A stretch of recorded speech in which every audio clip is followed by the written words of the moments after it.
views and opinions expressed on this program are those of the hosts, guests, and participants, and do not necessarily reflect the official policies or positions of City World Media, LLC, or its affiliates. All shows are produced with full participant consent. City World Media does not claim ownership of any third-party music featured and uses all tracks only with proper permissions or licenses granted by their respective rights holders. City World Media operates in accordance with fair use and digital broadcast guidelines on all platforms. From my city to your world, we are City World. Thank you for watching.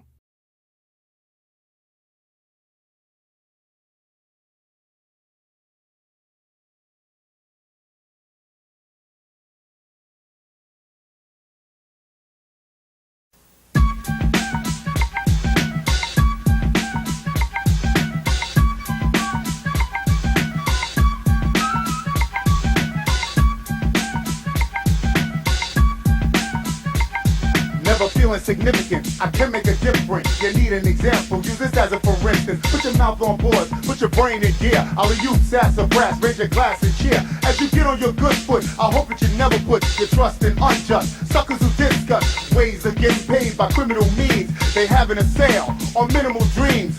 Doomed to fail, they caught your tail. Your butt's in jail, you gets no bail. The scale was tipped, but you weigh little. There's a rock in a hard place, you're caught in the middle. Need a lawyer to litigate some legal dribble. Now you're back on the street like it ain't no riddle. How long will this last? You seem to love crime. Today you're out here, tomorrow you do time. Word is born, arm your brain and shoot. Yo, the state is cold, ready to prosecute. Oh, you think you smarter, the system's older. The ace has been dealt, you're now the holder. The name is Chill Rob, there is a good God. My rep is not scarred, I won't commit fraud. Can't say I lied, there's nothing to hide. I say with much pride, court is now in session.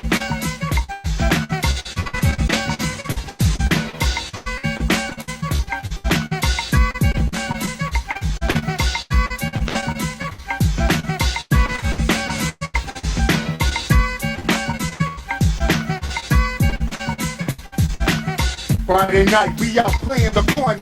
Not because we good, cause we born up. No drugs being sold, we ain't dirty.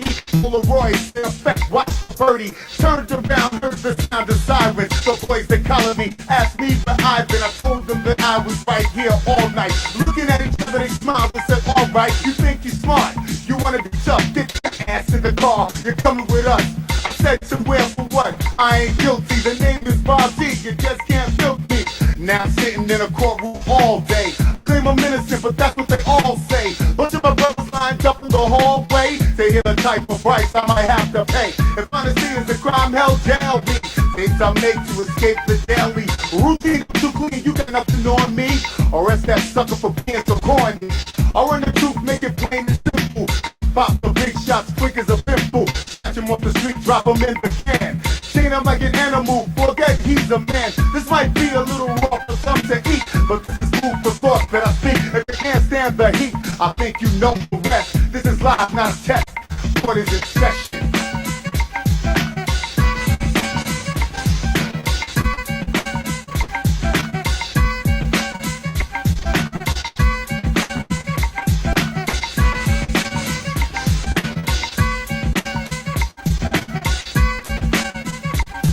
It's a pity the way the city treats the poor. I got congressmen, councilmen, tell me what are they for? I write them letters, better I even give them a call. But they kick back, cool out in my city hall. I pay the tax, they max them, but they ain't passing off. They try to beat me, they treat me like they think that I'm soft. Your power the hours later than you think. While they sleeping, I'm grieving because I'm on the brink of insanity, vanity, keeps my hygiene clean. Stop this and listen, and then you know what I mean. It's no mystery, history keeps repeating itself. I last longer, I'm stronger, my rhyme's completing itself. I put the pen to the pad and let the words flow. I put the mic to my mouth to make your mind grow. So nighty-nighty, alrighty, I'm putting heads to bed. You sound tired, you're fired up over what I said. There's no stopping, I'm cold, dropping your toy boys. No bull, I'm hitting you with the dope noise. Court is in session.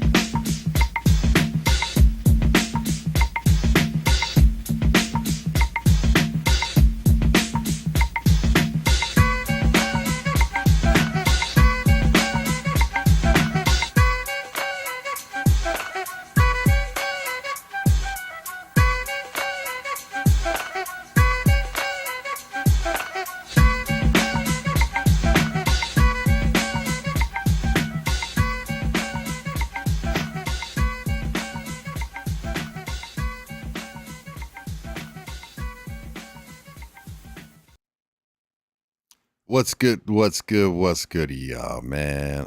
I got to say, happy Friday. It's a great day. And this one is a special one. I know I've been saying it all week because it's been a special week. It's been hip hop's 53rd birthday. And for hip hop's 53rd birthday, we did B-Boys Underground every single day this week, man. And we're ending it off with an icon, a legend, and one of the founding fathers, and he's been connected in the game forever. So tonight, I'm honored to welcome Chill Rob G.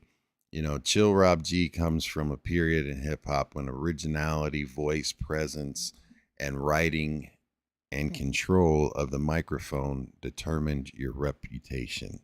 You know, basically coming out of Jersey City, he had became part of the original flavor unit alongside artists and producers who work helped define an important period in New Jersey hip hop. His history includes the 45 King, Lakim Shabazz, Queen Latifah, Double J, Latifah, Wild Pitch Records, and a network of artists who were building something long before anyone knew how far their influence would reach. His 1989 debut, Ride the Rhythm, remains an important record from the golden era. Songs such as Court Is Now in Session, which you just heard, Dope Rhymes, and Let the Words Flow established Chill Rob G as an MC with a distinct voice, technical control, vocabulary confidence, and an approach all his own. His career places him inside one of the most complicated stories involving sampling, ownership, and the record business. His vocals from Let the Words Flow became part of the original version of The Power, creating a situation which followed his career for years and became a part of a much larger conversation about artists, labels, ownerships, credit, and control. But Chill Rob G's story does not end with 1989 Wild Pitch Flavor Unit or The Power. He continued recording and he continued writing. He continued developing his voice through different stages of his life. Years later, a connection with Chuck D led him to a producer, C-Doc and the SpitSLAM Record Label Group. From there, Empires Crumble in 2022, a full-length project which placed Chill Rob G back in an active recording environment with C-Doc handling the production and Chuck D involved as both collaborator and executive producer. Now we have Survival of the Better. Released through SpitSLAM and produced and mixed by C-Doc, Survival of the Better is their second full album together. Chill Rob G and Chuck D serve as executive producers, and the guest list brings together respected voices from several generations of hip-hop, including Treach, R.A. the Rugged Man, Sadat X, Copywrite, Wise Intelligent, the God Lakim, and Thrilla, and of course Chuck D. What interests me most about this record is where Chill Rob G stands today. We're talking about an MC with decades of experience who still respects the discipline of writing, still respects the microphone, and still sees value in making new music with something specific to say. So tonight is about the full history of Jersey City and the flavor unit, the 45 King, Wild Pitch, Ride the Rhythm, The Power, the years people heard less from him, his return to recording, his relationship with Chuck D, his partnership with C-Doc and SpitSLAM, Empires Crumble, and now Survival of the Better. This is a lot of history connected to Chill Rob G, but tonight we're also talking about the artist he is right now. So it is my privilege to welcome the one and only Chill Rob G to B-Boys Underground. Salute. Welcome in, family. Peace. What's up, everybody? Thanks for that, man. Appreciate the intro. My man, Ghost Boogie. Thanks for having me on B-Boys Underground. What's going on? Yes, man. Well, welcome in, family. And it's great to have you. And yes, I mean, you have been around the entire, history and founding of you know, hip hop in itself and hip hop history. So it's dope to be able to have someone with your cloth and caliber here with us today to share the story. And what we do is, I would love for you to be able to tell us the story about basically Court is Now in Session. If there's anything you can share with that song about that. Yeah, Court is Now in Session is really a personal song to me because my father actually did some time in prison. Mm, So he was locked up when I wrote it, and he came home like, what year did he come out? I think it was like 90. He came home, 1990. So, it was just my feeling about the court system, the unjust court system, the way that, certain communities are targeted. I'm saying black people, by the police, the over policing. It's what drove me to write that particular song. Court is definitely in session. The experience that I talked about being in court was literally what happened. I was in court, came out of the courtroom. I actually didn't have to pay any real penalty, but a couple of my dudes was in the hallway. They didn't even go to court with me. They was just being dragged into court just like I was. So, yeah, man, it was real. Court is in session was real to me. yeah, man. Well, that's there you go. Yeah, Friday No, night on the corner, for real. All of that happened. man, that's crazy though.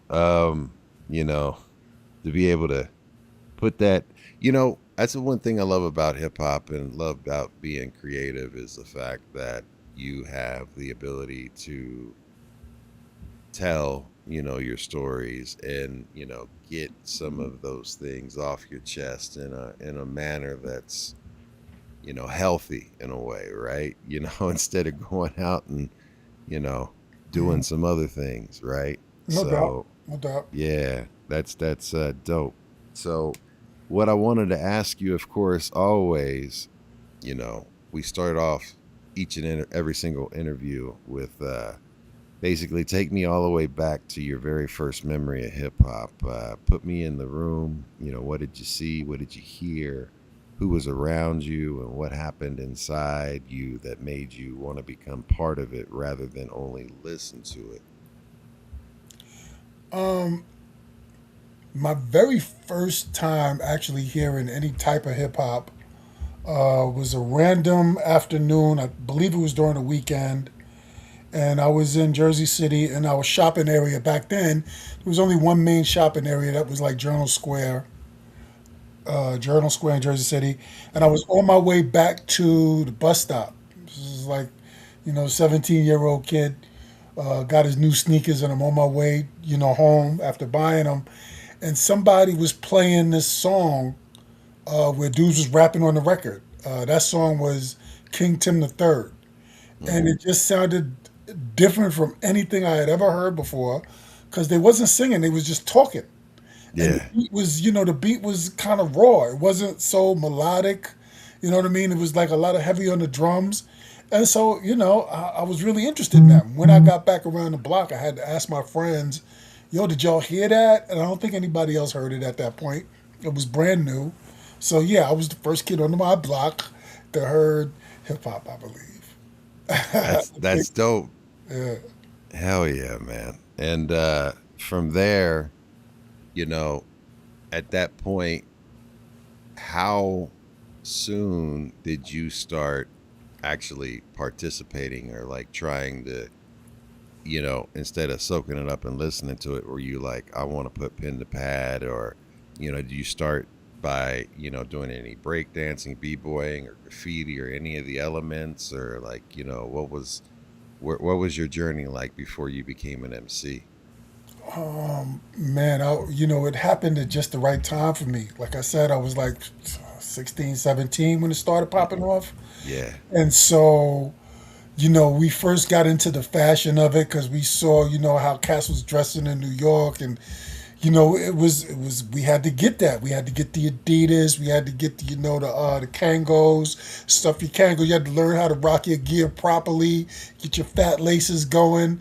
You know what I mean? Fat We used to laces, rock over yeah. these DVDs. We was getting the Lee suits, and in this area, Jersey City, what we was doing, you get your Lee suit, and then you go over, you get a little patch, or you get some leather on the jacket. You just style it so that it fits you, and nobody else got this Lee suit. Yours don't Right. get this. You know what I mean? It was a lot of that.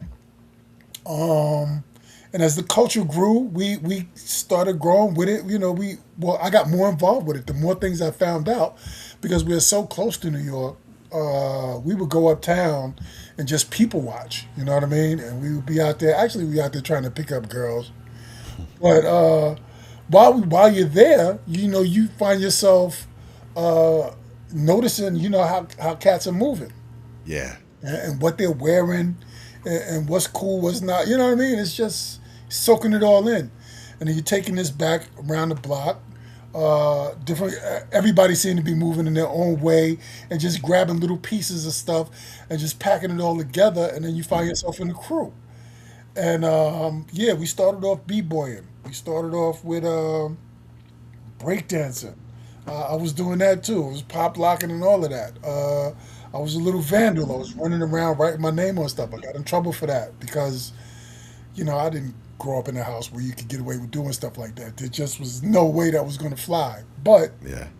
I was a little prolific writing, and I put my name up on this. There was a new school being built, Yeah. and the school happened to have this wall that angled perfectly toward the street, just the way that they made it. Like if you were in a car, that wall was facing your car perfectly. So we went and got some fluorescent paint, and put my name on there. And since everybody was calling me, my name was Bobby, and everybody was calling me, so I put Bobby G on the wall. My aunt was a teacher. She saw that. She called my grandpa. Yeah, I got in trouble. Oh, she knew exactly who it was Yeah, right off yeah. the bat. So, I stopped. I slowed down with the graffiti big time. They gave me a long speech. A couple of people gave me a long speech about it. So I relegated myself to just writing on my notebooks. I was writing Killer B.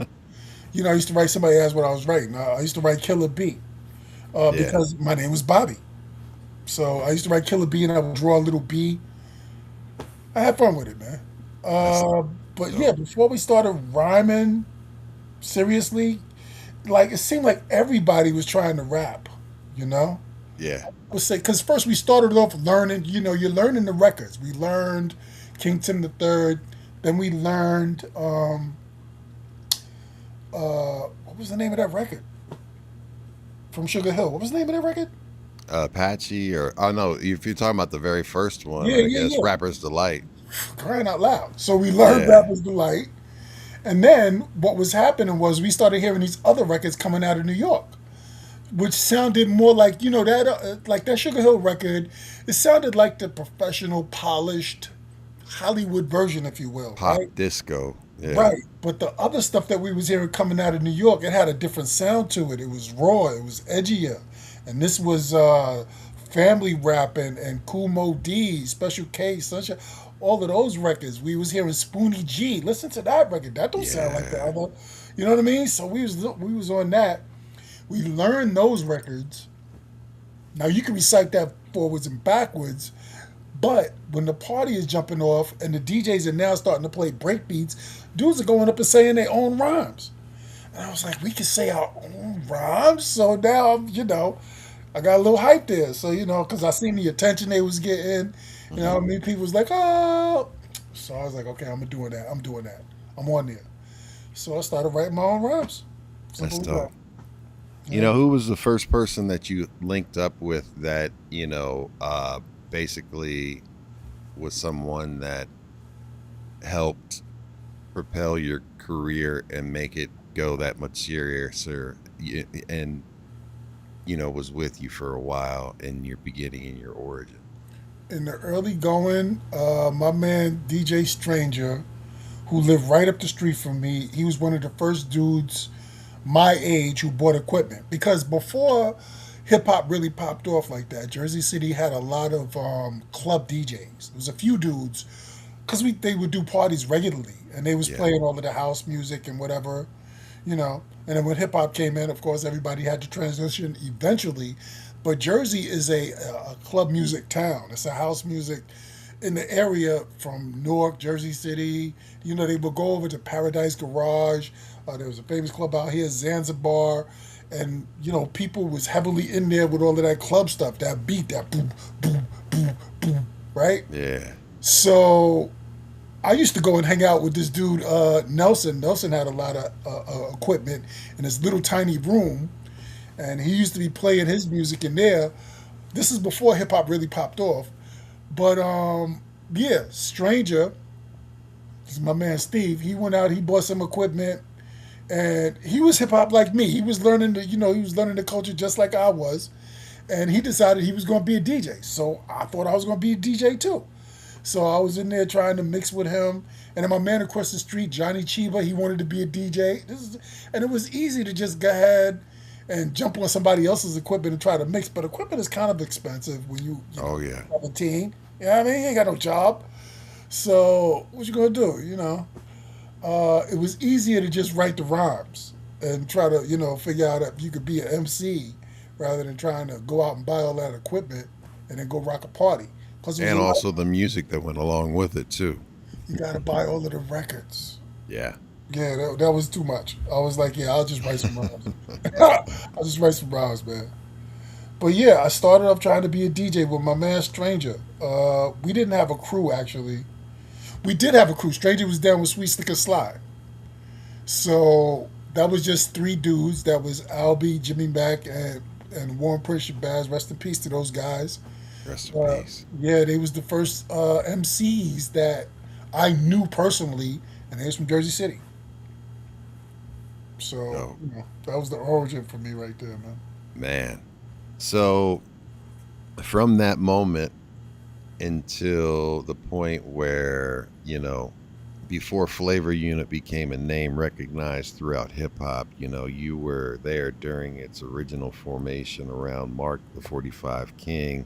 Mm-hmm. My God, that's an amazing individual alongside people like Lakim Shabazz, Mm-hmm. Latifah, and eventually Queen Latifah.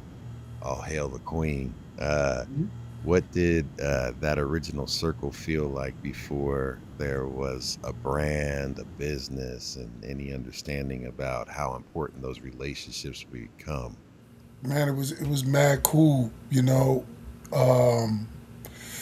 So I had developed a reputation in Jersey City from being in every cypher I could possibly be in, and just getting myself sharper and sharper. So now I'm around 19, 20, and MC Lati, and his brother Apache, who I knew from Snyder High School in Jersey City, they had moved to Irvington, New Jersey, which is not far. Gotcha. They moved to Irvington, and that's where they met Mark. And at the point that they met him, Mark had already had a relationship with Cool DJ Red Alert. So Mark would just give Red Alert his instrumentals. Mark was out of the Bronx. His story was Mark lived in the Bronx. He moved from the Bronx. He used to be a record boy for DJ Breakout. He moved from the Bronx to Queens. And while he was in Queens, he met Chuck Chillout. So he was cool with Chuck Chillout. And then he moved from Queens. I think his mother was the one, moving him around. So then they moved to Irvington, New Jersey. And lucky for us, they moved to Irvington, New Jersey. And that's where he met Apache, Lati, and Queen Latifah before I came into the picture. Also, there was a guy named Ramsey. The ruler Lord Ramsey was the one who had the idea to pull the crew together. Because Ramsey wanted to do block parties and whatever he could do, fashion shows, whatever he could do, what type of venue he could pull people together. And we were going to supply the entertainment. That was Ramsey's idea. Okay. It never really worked out like that, but Ramsey did bring us together as a collective. So Lati came to my house one day after they had met Mark, and he said, yo, Rob, listen, you got to come with us, meet this dude over here. This is my man. He got a lot of beats. You're still rhyming. Come check this out. So I jumped in the car with them, went over to Mark's crib. We in the basement, and I knew Mark was serious about his. I didn't realize this was the 45 King yet. But I knew he was serious because he had all the equipment you could possibly imagine. And when you went down the stairs to the basement, there was a wall of crates. I mean, a wall of crates. I knew DJs who had a lot of records. This dude from floor to ceiling, I can't count the crates, and they all full. So, boom, we in the room and we kicking it. And, we started a little freestyle session. We must have went for 2 or 3 hours down there just rhyming over different beats. And then, during that process, while we was down there, then it hit me that this is the actual 45 King who I've been hearing on the radio and Red Alert been playing it. I'm like, oh. So, I'm not going to stop rhyming now. Because, I've been here with the 45 King. So, right. We just kept going. And I was built to freestyle. I used to have a freestyle partner that I rock with. His name was MC Jute. Rest in peace to Jute. Rest in peace. Yeah, man. I used to freestyle for hours, and so I was doing that in Mark's basement. And when you're freestyling, it gets pretty fun because you can talk about the stuff that's in the room and stuff like that. So I was doing that. We had a great time. It was a great first meeting with the Kingpin, and then the night was over. So I was happy to meet the dude, but I just walked out. I figured I'll be back eventually. And what had happened, Mark got my number from Latifah. Well, he asked Latifah if it was cool, get the number, blah, blah, blah. He called me up and he was like, listen, some of that stuff you said was kind of dope. You might be ready to make a record. What you think? And I was like, yeah, let's do it. Let's make a record. So, man, I was so hyped. He had a studio that we could work at. Vaughn Mason had a studio, actually. From Vaughn Mason, like Bounce Rock Skate? Vaughn Mason. Bounce Rock Skate. Yeah. So, we're going to go down there. We're going to record it. It's going to be like $30 an hour. So do you have any money? Because, again, we ain't got no jobs. So, I had to get my little $30 together. Mark had $30. Bam, we got 2 hours. Be ready. Have all your stuff ready because what I mean? So, yeah, I was ready, man. I went in there. We recorded 2 records. We did Dope Rhymes and a song called Chillin'. And that was it. That was my first demo. Dope Rhymes and Chillin'. Dope Rhymes and Chillin'. Yeah, you mentioned, because I can remember getting money together for studio time, and right. You absolutely had to be in there and come in prepared. Like right, it wasn't, right. There was no, because you couldn't waste tape, you couldn't waste time because they were on it. Like your 2 hours were up, it's a wrap, go, because they got other folks coming in, or you're going overtime. Looking back at it now, we was in Vaughn Mason's crib in the basement. It was me and Mark. We gave him the $60. Vaughn probably would have let us record for 5 hours if we wanted to. He didn't really care. Was he cool? Yeah, he was cool like that. It wasn't we wasn't under that kind of pressure. But I did put myself under that kind of pressure. So I tried to knock it out in one take. Yeah. It was nice and clean. Plus, if you've never recorded before, when you put the cans on, you got them headphones on, you have never heard anything cleaner than that. All right? When you are in a recording studio and all you got is the beat and your vocals, I do remember how strikingly clean and clear. There was nothing else playing but my voice. My voice startled me. I had rhymed 1,000 times before that. I had been on stages. But you had never heard it like yeah. So that was like, wow. Yeah. It was a good time, man. It was a good time. We got that demo together, and then we took it up to Red Alert. What was that like, before we talk about Red Alert and DJ Cool Red Alert, I got a chance to meet him, and such a dope individual. What was it like? Because Bounce Rock Skate was a humongous hit. Was Was there anything that you felt? Did you feel any type of way knowing that you were recording at, Yeah, man, of course, man, of course. I'm gassed. yeah, I'm so gassed up, bro. This yeah, is why I was able to knock it out in one take. Because this is the 45 King. This dude is happening right now. And this is Vaughn Mason. This dude got a hit record already. He knows what it's supposed to sound like. So whatever they say right here, as far as how to make this thing sound proper, I'm with it. Whatever y'all want to do, man. You know what I mean? Do you need me to do it again? I'll do it again. But it was so, like I said, I was locked in. All right. There was nothing else on my mind for the days. I don't know. It was probably like a week or so before we actually went to record it. I probably said yeah. those rhymes 10,000 times before I got to the studio. So, yeah, I was ready. You were ready. You were done. It was like boom, I done. was absolutely That's ready. dope. And you talked about 45 King and giving Red Alert beats before you even met him, and about how records like the 900 number existed in that ecosystem, and before people understood what Mark was building. Take me inside the meeting Mark for the first time. What did he recognize in you, and what did you recognize in him that made the partnership work? But like I said, man, I wish I could ask Mark what he recognized in me, man. But what I saw Yeah, was a guy who was really, really detailed and meticulous about every little aspect of what was. Mark had a checklist, okay, that was on the door, so that when he was walking out of the house to go to the studio, he made sure he had this, that. I mean, there had to be about 15, 20 things on his checklist, okay? yeah, He had a little stopwatch that he wore because we're back in the day, it wasn't digital yet. Everything now is digital. yeah, Back then, when we recorded on that fat quarter-inch tape. yep. We had to splice the tape together in order to. It was all amazing to me, man. Splicing. Yeah, Yep. yeah, it was all amazing to me. And I'm working with this guy who knows how to do that. So I was really impressed with him. You know what I mean? That he had all of this knowledge.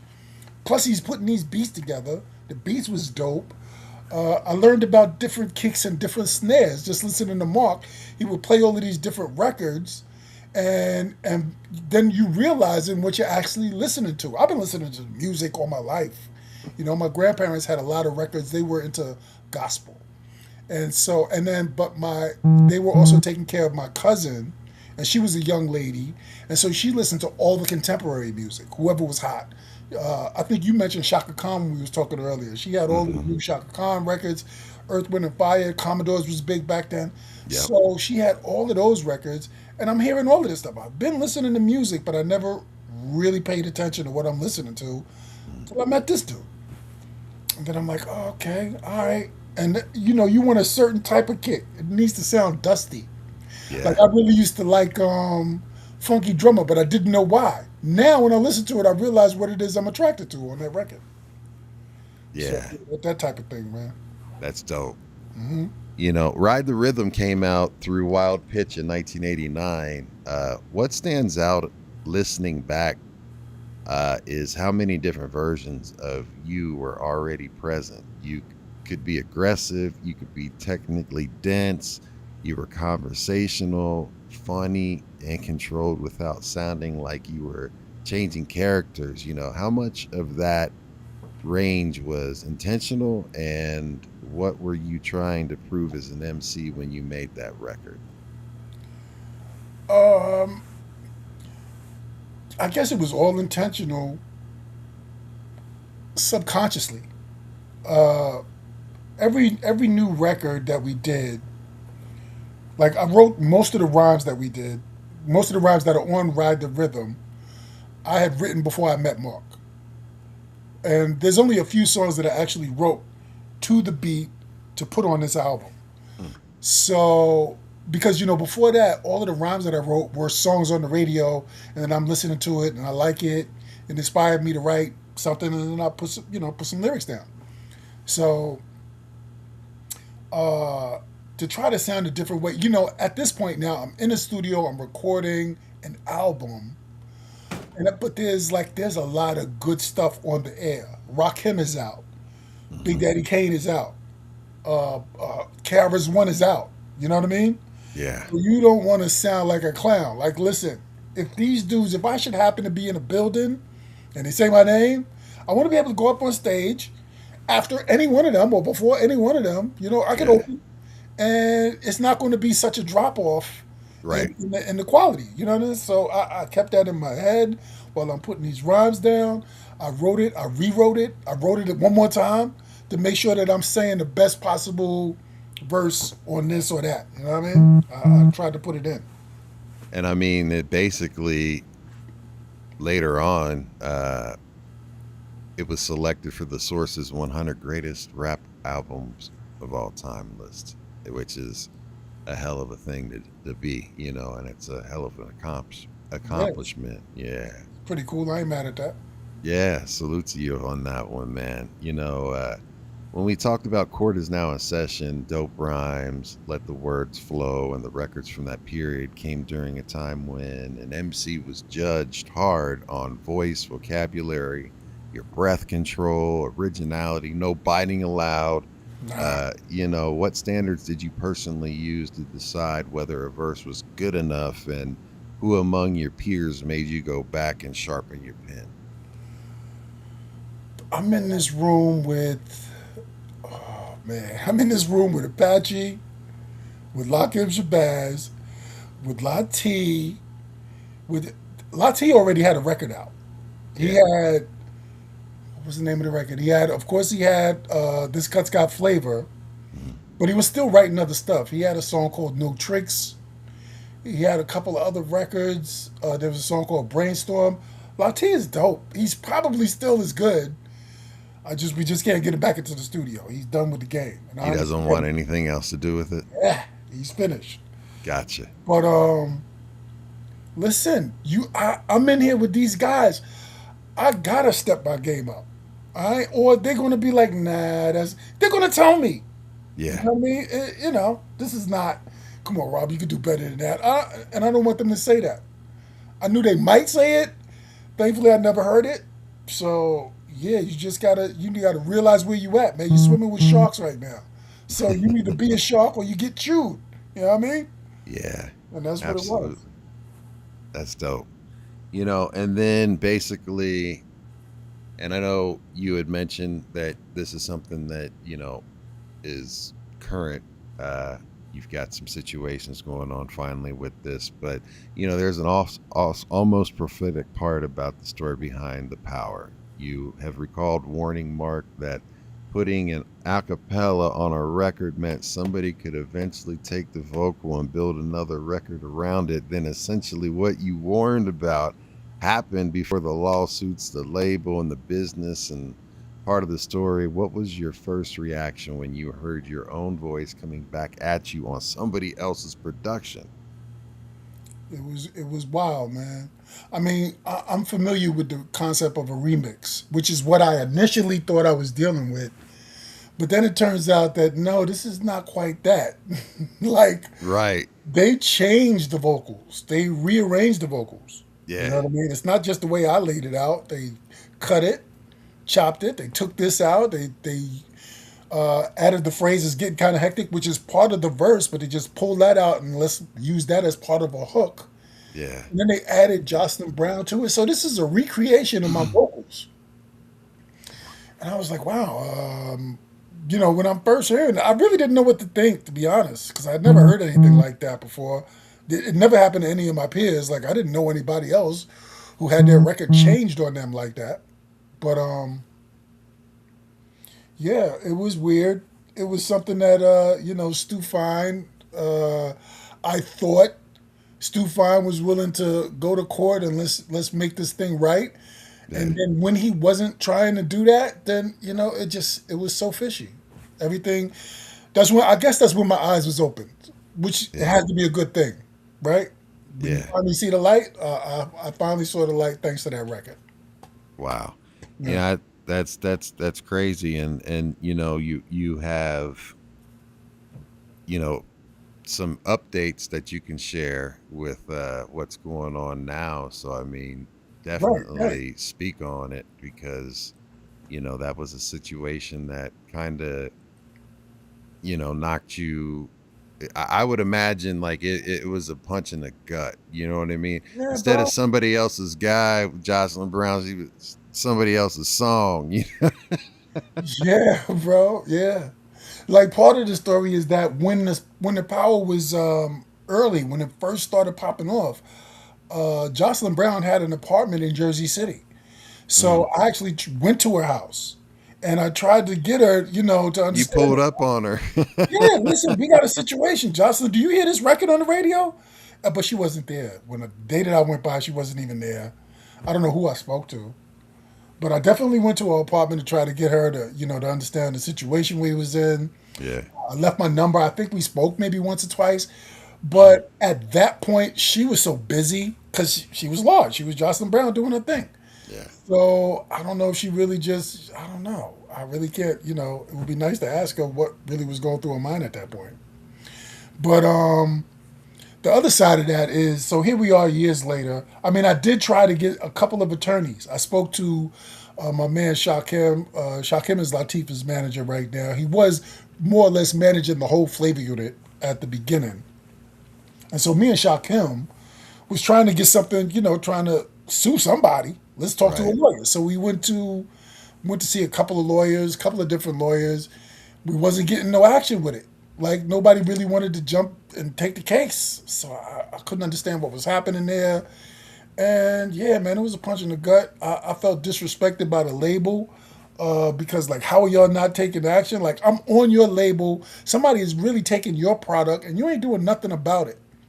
So you must be happy. Somebody paid you. I'm not stupid, bro. Come on. Right. You know what I mean? So, yeah, I was done with the label because you're lying to me in my face every day. This is ridiculous. Here we are years later.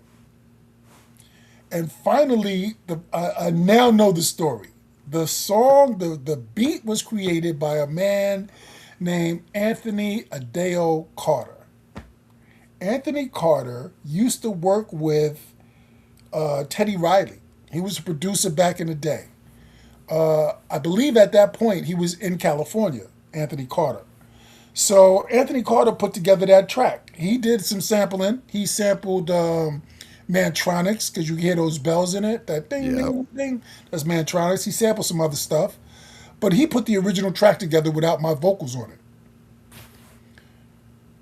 The part of the story that gets where a grimy business begins is somebody, and because we're going to court right now, I got this open case in California.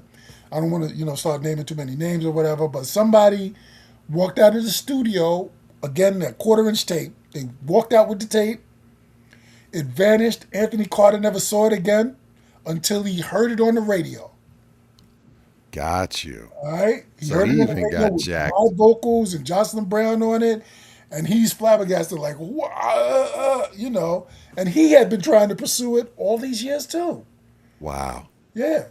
So finally, Anthony Carter, he got, he got a lawyer.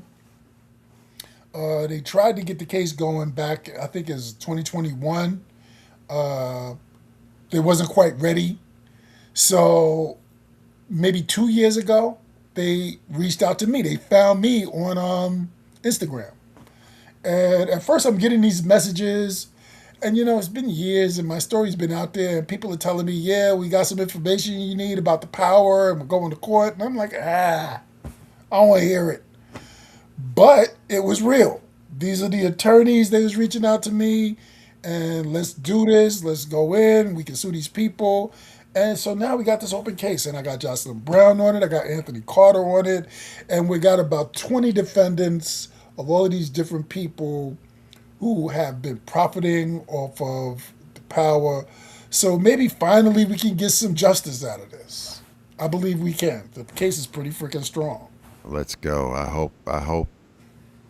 I know it will be. I know you'll get taken care of, man. Positive energy to you on that one, fam. And the biggest thing I wanted to ask you about in regards to all of it, as far as the takeaway, what did that teach you about like ownership and contracts? Oh man, it's all about what you negotiate in the beginning. Yeah. when you sit down in the beginning, the corporation that you're dealing with, the company, I don't care how big or small they are, they Hmm. see you as a commodity that they can sell. They know they can make money with you. Yeah. You, as the creator, as the artist, might not be as confident. You know that you're making what you want to make and you know it sounds good to you, but you're not, you're not in the business of selling, not yet. You're Yeah. just creating. They know that that's all they do is sell. And they know that the energy they're going to put into selling it, and they're trying to get you. They're trying to get you, man. Dave Chappelle learned it. Remember, Yeah. he was on HBO telling people not to watch his show no more because he's Yes. giving it away. And that worked Yes. out for him. Incredible. Incredible. So, Yes. yeah, it happens, man. It happens. It's been happening. I was watching a YouTube short about the guy who Norman Lear stole all of those shows. Norman Lear created what? Good Times, All in Hmm. the Family, and all of these other black shows, Sanford and Son. Hmm. And he stole those shows from this black guy. It's weird that a Jewish guy I would didn't know that Norman Lear stole this, so those were even Lear stolen. walked off with all of this guy's ideas. Wow. They tried to offer him $1 million to go away. He's like, $1 million? He didn't Yeah. take $1 million, and so they managed to beat him out of everything. It's terrible, man. It's horrible. And think about how much money just off of syndication alone. Come on, bro. I That's mean, generational wealth. This man's grandkids would be fine right now. grandkids. I Grandkids, mean, grandkids. All because I right, mean, Bunker. I don't know if he had Archie Bunker, but he definitely had Good Times and the Jeffersons. and And you can't turn on the TV without, with all these cable channels. One of those shows are playing right now somewhere. somebody's laughing right now because of that guy's ideas. Yes. All right. That's crazy. That is Mm-hmm. absolutely crazy. Mm-hmm. Wow. Uh Yeah, man. Yo, yeah, I mean, yeah, you just hit me with that, just to think about that with the syndication money and all of that stuff, man. That's something that like you said, when you're young, you're impressionable, and you hit a nail on the head that resonates a lot with anyone starting out, regardless of the age. Like, you don't necessarily uh not everyone has the confidence to know what they're bringing to the table, and Right. they're You don't just think that trying to you're get on. yeah, yeah, yeah. This is $1 million proposition that you willing to take whatever. Don't take whatever. Don't do Yeah. that. Make them pay you right up front. Yeah. It might seem hard to do. You don't want to blow the deal. You don't want them to say, "Oh, we don't need you. We can get anybody," and they're going to try that. Yeah. You know what I mean? And they might even do it. But you know what? The paradigm has shifted. It's different now. You don't necessarily need to go to the label right now. Yeah. Right? There's so many ways to reach your audience. There's platforms like Bandcamp. You can get yourself popular making a YouTube video. This girl came out of nowhere. Earth Sign Shells, right? She got this song, "My Daddy Died." Like, I don't know if she's signed, but I hope she's not signed to a label. And she's independent and doing I her hope thing. she's independent and make them come to her with a bag. You know what I'm saying? And Yeah. that's the way to do it right now, man. And they're definitely, the one thing that they're hemming people up with now are these 360 deals where Oh my they God. own, like, before you could make money touring because that was your way to make, because you weren't Yeah, making I really want to money off cut. the album, but Yeah, now they yeah. want your likeness, anything and everything. They want it all for for that signing off. It's crazy. Yeah, greed That's is real, man. Yeah, it is. Yeah, Greed it is is. real. Um, you know, After that first major run, there was a period when the public heard much less from you, and then, SpitSLAM's biography references both personal stress and frustration with Wild Pitch, while Black Gold went through its own long and complicated path. And before reaching listeners, what was happening in your life during those years that the audience never saw? And how close did you come to deciding music was no longer worth the cost for you? Oh, I didn't come close to it. I went all the way through it. I was done. I'm not gonna Yeah, rap no more. Let me just go to school. I'll get a degree and X, Y, and Z and do all this other stuff. But then none of that really panned out because I was still, trying to, even without even trying to, I'm still writing rhymes. I'm still listening to hip hop. I'm still going to I'm keeping my ear to the ground. Like I hear all the new stuff. I'm stuck. I love this stuff, man. You know what I'm saying?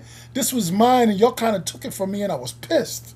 Yeah. So I find myself doing, jobs that I don't really want to stray too far into a career because I'm a rap artist. It's weird, man. Like I'm trying to make money over here and still do this and not do it at the same time. It was, I was messed up, man. I was messed up. They did me dirty. I was pissed off. There was nobody I could just go punch in the face and make it right. You know what I'm saying? It was just I had to just wear that. I had Yeah. to just wear that. And we talk about stress and frustration. And yeah, some weird things started happening around me. Like my people that was real close to me was just passing away left and right. Like my cousin died, my brother died, my best friend across the street, this kid Johnny Chiba, who was one of the people who bought equipment. I bought equipment with him. He passed away. And I'm like, what is going on? So, I just kind of, and then every time I turn around, somebody in the street is asking me, what's up with the new product, man? Where's the new records? What you doing? It was just, it made me withdraw. Like, I got to hide from this. I got to protect myself. I'm going crazy here because I can't get in the studio and do what I want to do. Yeah. And I can't stop these people from asking me to do it. And I want to do it. You know what I Yeah. mean? So it was just a weird space to be in. I ended up working at Newport Mall. I was doing security over there. I got another job working in mail rooms. And, gradually, I guess as the years moved on, I'm still writing songs. Every once in a while, because I'm me, people are reaching out to me and send me a beat that's just, you know what, I got to do something with this. So I would write a song to it. I would go record the song. Then I would stop. I don't know. It's really hard to place exactly what my mindset was. I just kept doing it. I just kept writing songs. I just kept writing rhymes. You know what I mean? Well, I mean, you have that creative soul in you, and and that was the way that you have found to channel your energy. It's like myself reconnecting with music, and really going all in and doing something like this. Is just, there's something about people that are creative and are creatives that you just have this need, and your soul is not regulated and level unless you are doing what you were created to do. You know what I mean? So it's awesome that you are in a space now and in a place, especially with SpitSLAM, who have your best interests at heart, and you've got good, genuine people around you, and are protective of your product and giving you an opportunity to put out, solid, amazing work. And that's got to feel good now. At least you don't have to, because I know what it feels like. I just wish I could just go punch someone in the face and make it better, right? I know when you said that, I felt that one. I felt, it's like, man, Yeah, that's, bro. man, Yeah, listen. bro. I felt like, if it would have worked, if it would have changed things back to where they were supposed to be, I would have cracked somebody open, man. But you know what I mean? Yeah. Just deal with the frustration. So I kept, just recording different projects. And I want to say shout out to the bankrupt Europeans, to my man Snafu, who I haven't spoken to in a minute, because he was one of the first people after a long stretch of not doing anything that reached out to me. I think it was MySpace. So a homie reached out to me over MySpace, and this guy is he's in the UK somewhere. You know what I mean? So he reached out to me over MySpace and convinced me to record some new music, and I did it, and that turned into an EP that we did, Chilled Not Frozen, and it felt good to have a new product out. So I And was like, that's you a know what? dope album. Yeah, I appreciate you, but just to get back at it. You know what I mean? I was like, yeah, man. I was missing this. I really was. And once I got that done, I was like, yeah, I got to do some more stuff. Yeah. More stuff. Yeah, that's awesome, man. Hmm. So there's a piece in history I think deserves more attention, and it's when Tricky recorded his own interpretation of Bad Dreams during the pre-millennium tension period of the 1990s, when an artist from a completely different musical world hears something in your work and carries it into a whole nother genre. What does that tell you about the reach your writing had beyond the audience people normally associated you with? Um, Well, I always knew. We always used to talk about it. In the early days of the Flavor Unit, that you put these songs out, you have no idea who's listening to it. You have Yeah, no idea who's nodding their head. Could be some old lady sitting in the car, and you catch her. Just you never know. You just never know who's appreciating your stuff. So I think that conversation we was talking about, being cool with the fans or whatever. yeah, The truth is, man, you are reaching out to people, and they thinking that they're knowing you, they're getting to know you, and in some sense, yeah, they are getting to know different parts of your character. They're getting to know some bit about you. So it was cool. It was definitely yeah, cool to have Tricky do that. I was surprised. I'm always surprised when my name is brought up because every once in a while I catch these posts. Who's the best this, who's the best that, your top five, blah, blah, blah. And my name never comes up. So I'm like, well, rarely comes up. But then every once in a while, somebody will just throw a Chill Rob G out there. And I'm like, okay, all right. yeah, All right, so they are listening. They're listening. It's cool. yeah. There's a question from Midget Mike. He said, how was it working on Wild Pitch Records, seeing label mates like Gangstar and Lord Finesse and OC drop some classic albums? Were you around them at any point in time? I didn't meet OC while he was on the label. I met Keith. I met Gangstar because Mark produced one of their first records. I don't know if it was the very first one. That was because Stufan knew that he wanted to get 45 King stamp on his new artist. Yeah, So I met them. I met Wild Pitch as a label could have been, it's a could have been it was amazing. because the roster was pretty deep, It right? was. But the management of the label, nobody's smiling around there. None of the artists are coming in, feeling good about what we're doing. We felt like we were being jerked. Everybody. Mm, So, you got Ultramagnetic coming through your door and you're not treating them right. Come on, bro. ultramagnetic. It's wild, man. I don't Yeah, understand it. I guess that greed thing, like I said, greed is real. Like you really got to keep the money from everybody, huh? yeah, Okay, all right. yeah. Work out. And do good business. You know what I mean? That's all you got to do. Yeah.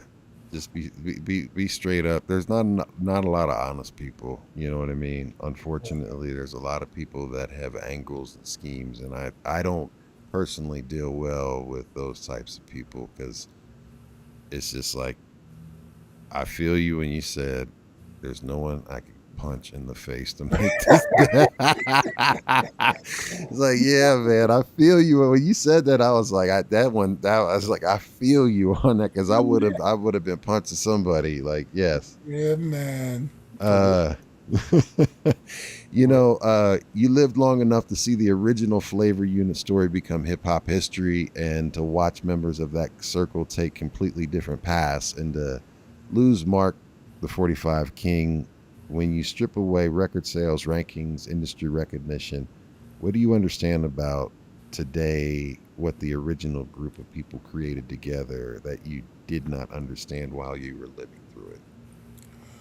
Um, how much we meant to folks, how much we meant to the Jersey collective in general. You And meant a lot to me. I appreciate you. Like we stood for something that we didn't really see back then. We knew we were doing something, but we didn't, now looking back at it and speaking to different people and hearing from different people, you realize that you really did put a stamp down, and it wasn't just your flag. You put their flag down. All right, Yes.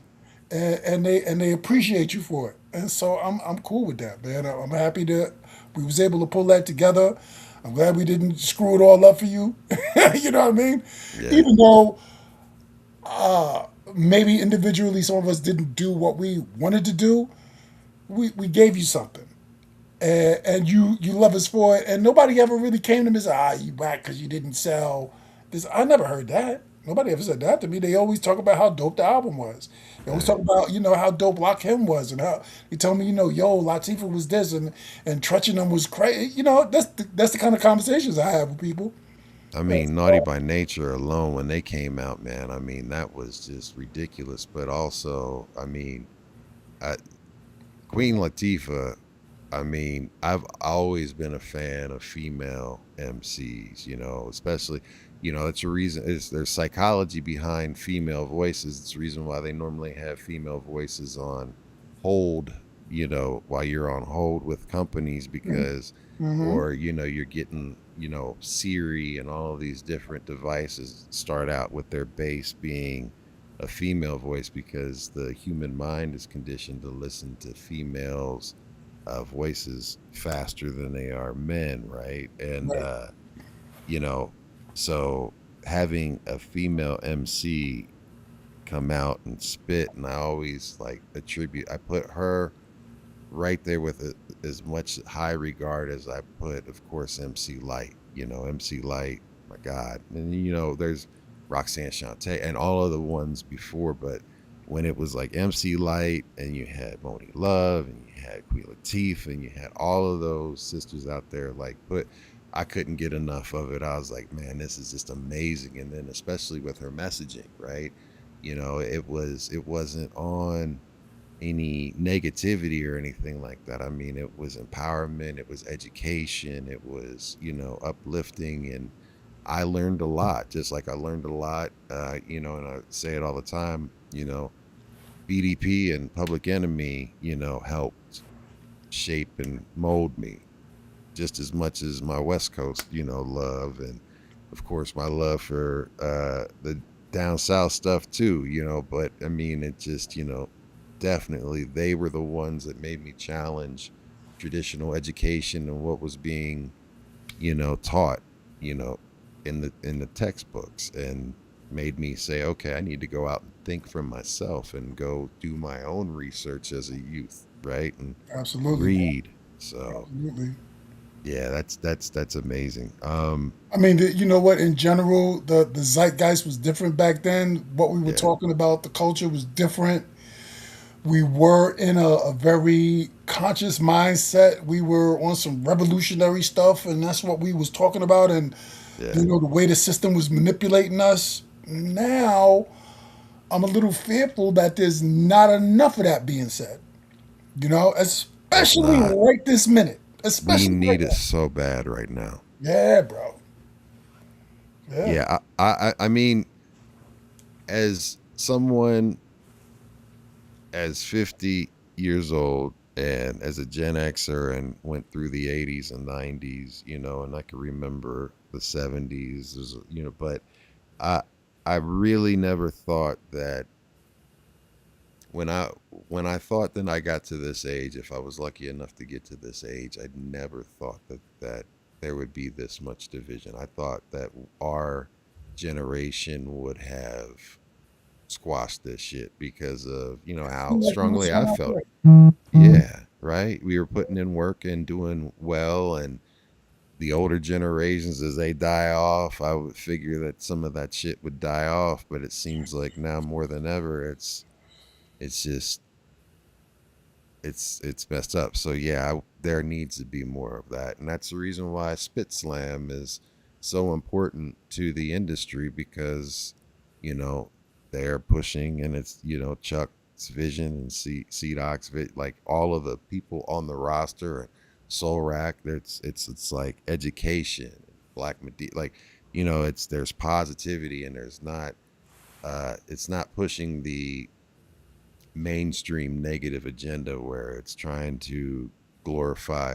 And when Chuck put out like I always said, it's the glorification of ignorance. And when he had that album come out like that, it was like someone said, like he said it, like, you know what I mean? Because it's like it's cool to be bad, like, or be, Yeah. not it's like, come on now, you're supposed to be wise, and as you get older you're supposed to Right. be wiser. Right. Yeah. So yeah, man, that, and getting into moving on, like when you told the story of performing at Awesome 2 anniversary with Chuck D hosting, you left before exchanging information. Right. Then Chuck reached out to you later and told you he had a situation involving a producer named C-Doc and a possible SpitSLAM release. Take me back to receiving that message, and what did Chuck see in you at that point, and what made you trust where he wanted to take the music? Well, I trusted where he wanted to take it because it's Chuck D. And my relationship with Chuck, I met Chuck on the road in 1990. All right, so we go back that far. And this is Chuck D, man. Like, this dude was already large when I met him. They had already released, what's the name of the first album? Take the Nation of Millions to Hold Us Back. They had already released that album. No, Bum Rush the Show. Bum Rush the Show. Yes. My bad. They had My already bad. released Bum Rush the Show, which I love. Yeah. I still play Bum Rush the Show every once in a while because the way it sounds, Yeah. I love it. So, yeah, now I'm on the road. I mean, so one day in Jersey City, I'm walking down the block I ain't got no record out yet. I'm walking down the block with Stranger, who ended up being my DJ.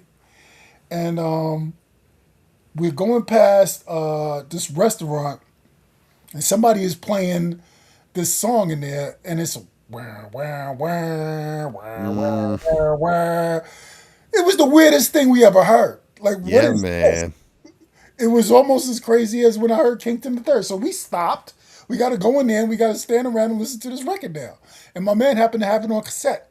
So he rewound it. We listened to this. We listened to that song maybe, I don't know, maybe 6 or 7 times. Just standing around in this restaurant. It was amazing. And, years later, I'm on the road with that dude.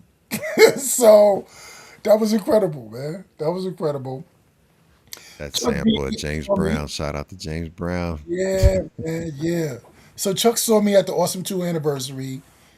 He wanted to get up. I ran out because Chuck is starting to talk. And, Chuck can talk. And there's a lot of people that want to talk to him. And he's going to, he's going to spend time. I had to bounce. I really did have to leave. So him reaching out and sending me that text message, I felt like, well, this is my man. Any conversation I ever had with him, I took something away from that conversation. So this is that same guy, and I could see that in the text message that he sent me. So he sent it to me. It was like 2:00 in the morning when I got it, because he was in California sending it, so it was a little earlier for him. He probably thought I would see it in the morning, but I'm like, nah, man. I called him up right then. I was like, yo, Chuck, what's good, man? Because I hadn't spoken to him since the Awesome 2 thing, which is like, this is maybe 4 months later. Gotcha. And so he's like, yeah, man, the guy who's been working on my stuff, I've been working with him. His name is C-Doc. It's not only music production, he does movies. This guy is really in the game. He's good at it. Check out his stuff and see if you're interested. We ain't gonna twist your arm. And then the deal that they offered me was like, it's the deal that I should have went to Wild Pitch and asked for. But it was like, there's no way I could say no to that. You know what I'm saying? Like, so yeah, of course. So Doc sent me the first few tracks. They was kind of dope. I saw the direction that he wanted to go. And yeah, I'm for this, man. Let's go. Let's do it. That's dope, man. That's Yeah. that's crazy. And Chuck D did more than appear on a record. He helped connect you with C-Doc, and when you connected with them, you guys ended up producing Empires Crumble, and now holds the same executive producer role on Survival of the Better, which has Chuck done, or what has Chuck done behind the scenes for you as an artist, a friend, or an advocate, which listeners would never know from reading like album credits? I mean, just the general inspiration from Chuck D was more than enough. But beyond that, I actually, could get on the phone with this dude. And I mean, Chuck is just so full of knowledge. He's like one of these people where he just drops jewels nonstop. Like if you just stay quiet long enough and listen, you're going to learn some stuff He's E.F. about Hutton. life in general or about Yeah. whatever specific thing you're dealing with. He's that kind of guy. Yeah. So, and he's been like that the whole time I've known him. Like when he was in his 20s, he was the same way. So now he is, a full-grown adult. We're in our seniors right now, and he's the same guy, man. Chuck, Happy 66th birthday yeah, to Chuck D. yes, sir. Yeah, so I'm happy that I met this dude and that he was willing to work with me. And of course, let's go, let's do it. I think he probably knew I would be willing to do it because of our first meeting, like when I met him back in the day, and the material that you put out. People are listening and they know who, like I said, you learn something about a person from the type of material that they putting out. So, you know what I mean? He knew we could work together, and I appreciate him for that, man. That's dope, man. And when C-Doc produced the first two albums for you, and Empires Crumble came out in 2022, and then now Survival of the Better continues the partnership 4 years later. Plenty of producers and MC pairings stop after one project. What happened during the first album which made you both say there was more work left to do, and where has C-Doc earned your trust in ways by extending beyond just making beats? I don't know if any one particular thing happened. It was just the natural progression for us. Like we enjoy what we're doing. It's pretty painless for us. He's gonna make those beats. I'm gonna write these rhymes. You know what I'm saying? We sold a few units, and hey, Rob, after the sales seemed to be quieting down and people weren't really talking about Empires Crumble as much, Yeah. he was like, "Yo, Rob, I'm gonna send you a couple of more. I'm gonna send you a couple of more tracks. What do you think?" I said, "Send them. What do you mean? Let's go, man. I was about to hit you up." So here we are, on to the next project. That's amazing. Yeah. And the one thing about, when you did Empires Crumble, you and Chuck D had a new version of Power, while Double J and God Lakim and 45 King reunited with you on FU and Rocking with the Best. Survival of the Better then brings God Lakim back alongside Wise Intelligent while Chuck remains part of the project. Was there ever a private conversation between you, Chuck, and C-Doc or Mark about preserving your history while, refusing to live inside of nostalgia? Not really. I don't know. Maybe Chuck might have said something about that, but I had it in my mind that because I had this opportunity.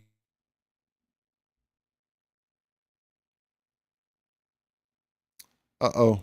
I think we might have lost him.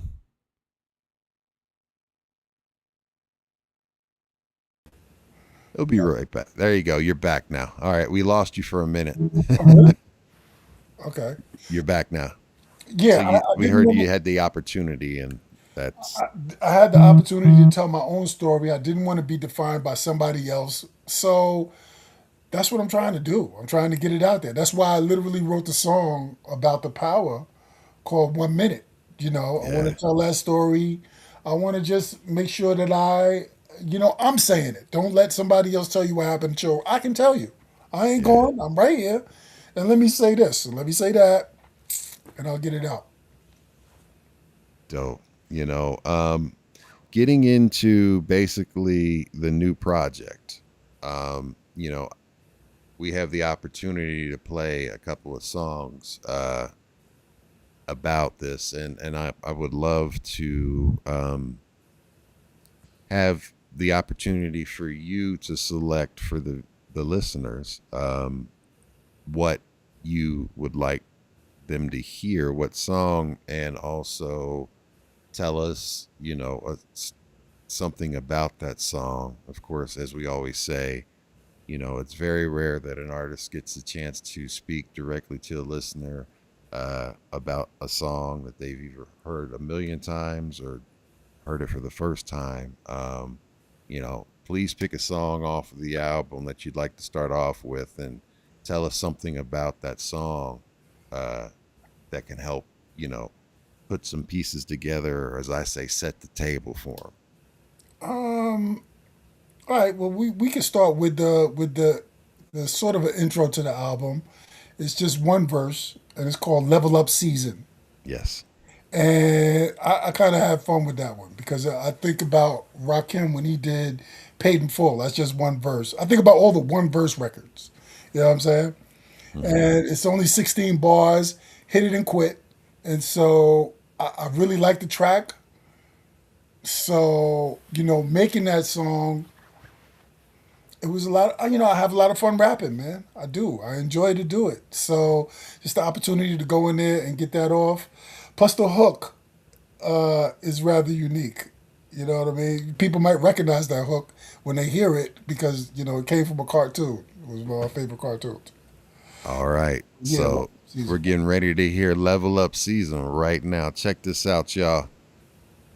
Ladies and gentlemen, we interrupt our program of dance music to bring you a special bulletin. Yeah.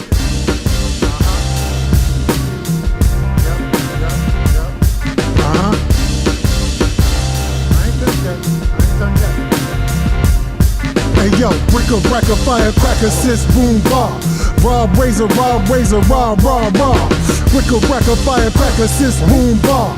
Rob, razor, raw, raw. I'm the ghetto poet for profit. Have mic will travel, no science will drop it. Mysteries unravel, straight facts I be speaking. Rob Razor, the roller, all the levels are peaking. Yeah, I grind like a molar. Time to heat up the global, here to change up the climate. Take over is total, man, it's hard to define it. I am loving this life, most can hardly imagine. Every meal is a banquet, every night is a pageant. I got the power, I told you, it'll never be over. Disciplined as a soldier, time you rock with a roller.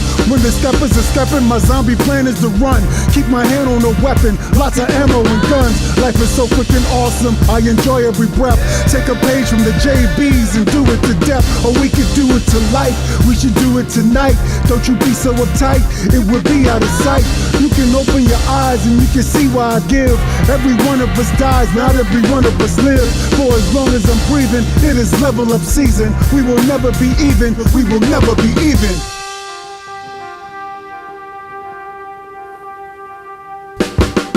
Bracker, firecracker, sis, boom, bar. Raw, razor, raw, raw. Bricker, bracker, firecracker, sis, boom, bar. Raw, razor, raw, raw. Bricker, bracker, firecracker, sis, boom, bar. Raw, razor, raw, raw. Bricker, bracker, firecracker, sis, boom, bar. Raw, razor, raw. We return you now to your regularly scheduled program. Got my main man, Chill Wop G. And we return to our regular scheduled program. I'm gonna let you know, I was riding home from the hospital today because I had a bunch of stuff that I had to do for surgery tomorrow, and I got in one of the most smelliest Uber rides that I could ever. I've smelled funk. But this brother had P-Funk, you know what I mean? I do not think he has had a bath since his mama bathed him, and I don't even know if his mama bathed him because, woo! And I just rolled both the windows in the back seat down. I ain't say nothing. I was just and I put my headphones on, and I started blasting that. And of course, that's the first one came on. I was just all right, we getting in my own zone. And I'm trying to go, oh my, I even made a funny post about it on Instagram earlier. But you got to be careful with them drivers, man. They don't get out of that car for a few hours. Nah, man, listen, I understand there's levels of funkiness, and I understand that because, being a DJ, being someone that's been out, I understand what it's like to be out there and stuff like this. But this cat, man, I'm telling you, I guarantee you, he's never bought a bar of deodorant. Oh You my know, God. like this stuff was in him. You know, but you got a bunch of dope feedback from that one song, man. And salute to everybody that's here listening to us live and of course on the replay. We really do appreciate y'all. So what I want to do is have an opportunity to get into another song. Tell us what would you like to tee up and play next?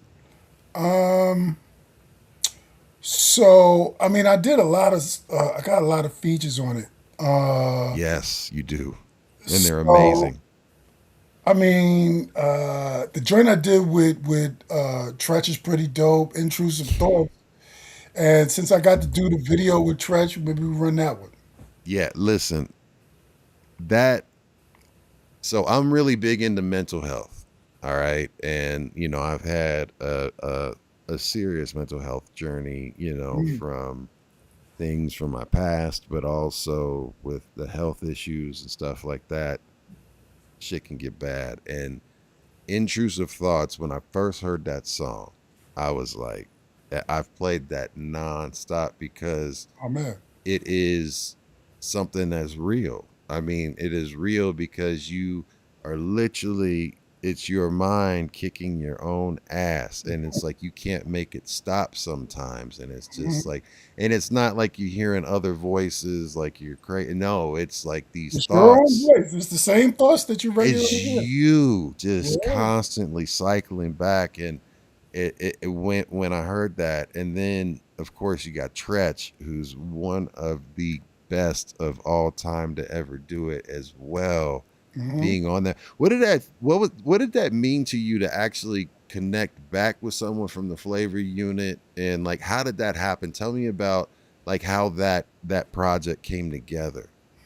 It was an unfortunate event. We was at the 45 Kings funeral, And may he rest in peace. and may he rest in peace. But we was at my man's funeral, and we were standing around outside, and you know, like most funerals, it's sad and it's happy because you get to see your people and y'all start remembering the person. You know what I'm saying? So we were outside of the funeral. We were in the parking lot. I hadn't seen Treach. I hadn't seen Latifah in forever. They're both there. We laughing and giggling and, you know, goofing off like just like we was back in Mark's basement. So it was really good to see them. And it happened to be I'm in the middle of this project. I was in the midst of recording this album. So both of them, I let them both know. Look, you know what I mean. I'm gonna need y'all on this. But you know what I'm saying. I'm doing a new joint. I got my man doing the production. Blah blah blah. And they're not gonna. Neither one of them said no. I don't know what they might have said, but Yeah. neither one of them said no, man. Treach, we exchanged numbers that day. Latifah, we exchanged numbers that day. You know, I didn't know though because I know that these people are working regularly. All right, Yeah. Church is probably off in Germany somewhere right now. Who knows? And you know, Latifah with the TV show and all the other stuff that she's doing. So Empire. I'm so happy for her, man. I'm so yeah, happy for her. yeah. I mean, and we could see that back in the day. She was doing characters back then. You know what I'm Yeah. saying? When we was in the basement, she was just so silly, man. She's willing to go there. You know what I'm saying? Yeah. Willing to just open yourself up and go there, she'll Yeah. do that. And yeah. So right, we exchanged numbers, Treach, and I mean, like I said, it was rough trying to get him in the studio because like dude is moving around. So I actually booked a session he didn't make. So we was in there, we sitting around waiting, a couple hours go by, no Treach. I'm like, all right. I'm pissed off. I'm like, all right. You know what I mean? I ain't gonna call this dude, man. And this dude, he got me in here waiting. I got word, you know, a couple of days later, you know what I mean? Yo, listen, I had this other thing, and my apologies, and I'm coming through. We're going to get this in. Because it was something he wanted to do, too. Treach is working on a new project. So, Hell yeah. yeah, he's working on a new project for his own self, and I think I'm going to jump on that. We'll see how that works out. And also, he came through and he shot the video with me. We managed to shoot the video in this studio in Atlantic City. It's not really a studio; it's like a mall, but they have so many different sets inside. They actually do have a film set in there. Wow! So that was awesome to get him to come through. He came through to Atlantic City. He came to the studio. When he came to the studio, he brought Ice-T with him. I tried to get Ice-T to go in the booth, but it was last minute. Ice-T wasn't going in there. So. Yeah, shout out to Ice, motherfucker. Yeah. Shout out to Ice-T. Another dude that I've known since my career started. But yeah, man, to get him to do it, I was really happy that it came across, man. I was happy he was able to, get that song done, man. Yeah, and so dope. And in my research, I didn't know this because in your 2022 interview, you said that Apache brought Treach into the broader flavor unit orbit. Would you mind just telling the viewers a little bit about that as well? Well, as a group of friends, you don't really have an A&R, right? But Apache was a guy who was out at every function, and whatever was popping off, Apache knew about it. And like years before I got into the situation with the flavor unit, I was in East Orange, and I happened to look on the ground. I don't know what I was doing out there, but I happened to look on the ground, and I saw this little flyer, this little card that they had pressed up for the New Style. That was their original group. Yes. My Nature's original group was New Style. Yes. And I saw these guys on it, and I'm realizing that, this is a rap group from Jersey. These dudes. So I'm like, oh, snap. So now I'm not the only one. I'm not the only rapper in Jersey. And here's these dudes. I never heard that project, though. I never heard any of their songs. But I finally got to meet Treach many years later when Apache came through and introduced them to Mark. So they came in and they met Mark first. That's mostly what people was doing. Like, if you want to meet the flavor, you got to beat the king. All right? You got to go through Mark. Meet Mark. Mark is gonna, he's gonna decide whether or not he wants to work with you, and then you'll meet the rest of the crew. And that's more or less how that worked out.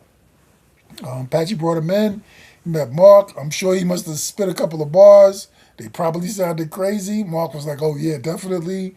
And but they came in as a unit. They already had production. They had KG with them already. Yes, rest in peace. So yeah, man, it was really cool. Getting all of that together and getting to know these guys, you know what I'm saying? Yeah. Well, dope. Look, we'll get into it right now. This is one of my favorite ones off the album. This one resonates with me. It's Intrusive Thoughts, y'all. Check this one out.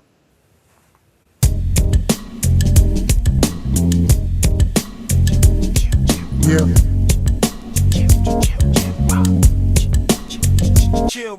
I am so the type that'll join your cipher. Recite the bars from the book of Hyper. Scare the shit out ya, hand your diaper. You mad but don't move cause right there's sniper.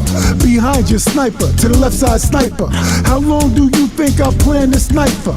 Let's get this right bruh, I'm a lifer. And just like in Broadway, it's pressure all day. Folks used to know me, they called me Chill One. You felt the effect in the past, you still know. And some wonder where I got this skill from. And if my name Chill, how come I don't chill now? I promise to bomb shit like that's my calling. Still y'all confused when the bombs are falling. Clutching your pearls like he's so appalling. My foot on the gas, bitch, I ain't stalling. Intrusive thoughts mess with my head. Words sound something like a demon might have said. I've been in. Streets running red. I've been in. Everybody dead. 1 shot, 2 shot, 3 shot, 4. Stay away from windows, don't open the door. 4 shot, 3 shot, 2 shot, 1. The niggas is coming to have some fun. The niggas is coming to have some fun. The niggas is coming. The niggas is coming. The niggas is coming. The niggas is coming. The niggas is coming. The niggas is coming. Rob is a regular machine. No, I possess original intelligence. Oh, I enough to recognize the way days go by. Time keep keeps on slipping when you high. I'm so the guy that you don't produce it. Then I'm on stage like you thought you knew me. Crowded little spot like every hood be.